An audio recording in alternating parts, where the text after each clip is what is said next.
That's what you two they argue. No, that was not it. I was in the class. What's the argument about murder? What's murder? Section 316 provides the circumstances in which unlawful killing will be classified as murder. If the offender intends to cause the death of the person killed or that of some other person.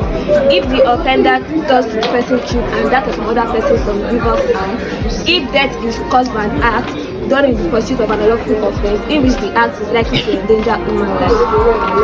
Exactly, that's what I was saying. According to section 316 of section 4 of the criminal code, if the offender intends to cause grievous bodily harm to some person for the purpose of facilitating the commission of an offence or for the purpose of arresting without a warrant. Also, if the death is caused by administering any stupefying or overpowering things for such purpose aforesaid. Also, if the death is willfully stopped by stopping the breath of another person. Okay, for better understanding of what you guys have been saying, I'll be talking about the Provisos to section 316. And in the second case, it was saying that it is immaterial that the person does not have intention to kill that particular person that was killed. And in the third case, it was saying that it is immaterial if you don't have the intent to kill anybody at all. And in the last three cases, it is saying that it does not matter if you do not want to cause harm or you do not know that death is the likely result of your action. I understand better now. It's time to now ask other law students what they know about murder. Hi, how are you doing? How are you? So what can you say about murder? I know about the element of murder. Alright, tell me about it. In murder case, there are three main elements that must be identified. One, the death of the deceased. The act of the accused caused the death of the deceased, and the accused is fully aware that the act will cause death or grievous harm.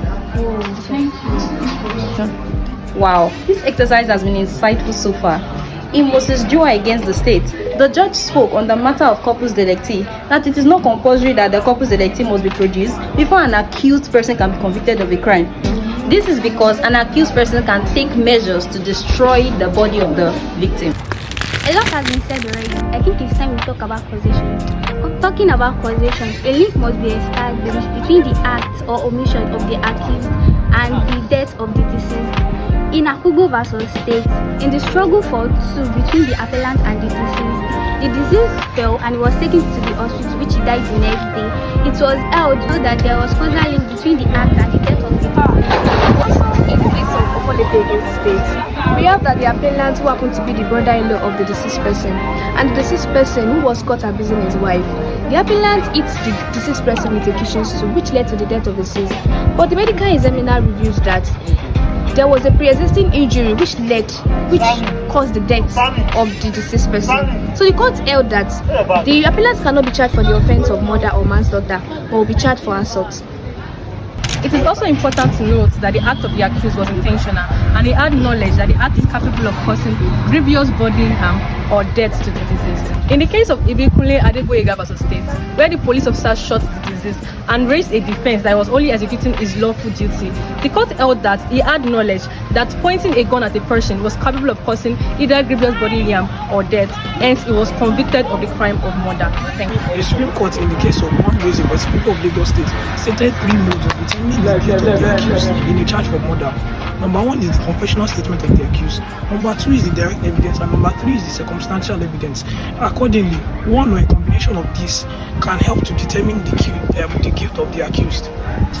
The last same principle was established in Moses Jua versus the state. The last same principle states that anybody last seen with deceased is guilty until can prove otherwise.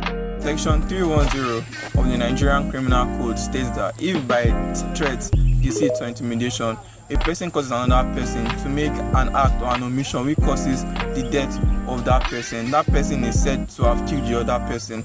And causation of death by acceleration, section 311 of the Criminal Code. If a person makes an act or an omission to hasten the death of another person, in which as at the time the act or omission was made was laboring under some sort of disease or disorder, is deemed to have killed the person.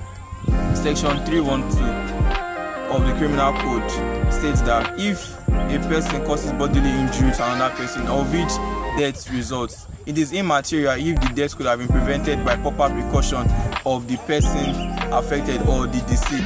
Okay, moving on to section 313 of the Criminal Code, which says that when a person does grievous harm to another and such other person resorts to medical or surgical treatment and death is caused either by the treatment or by the injury, such person is deemed to have killed the other person.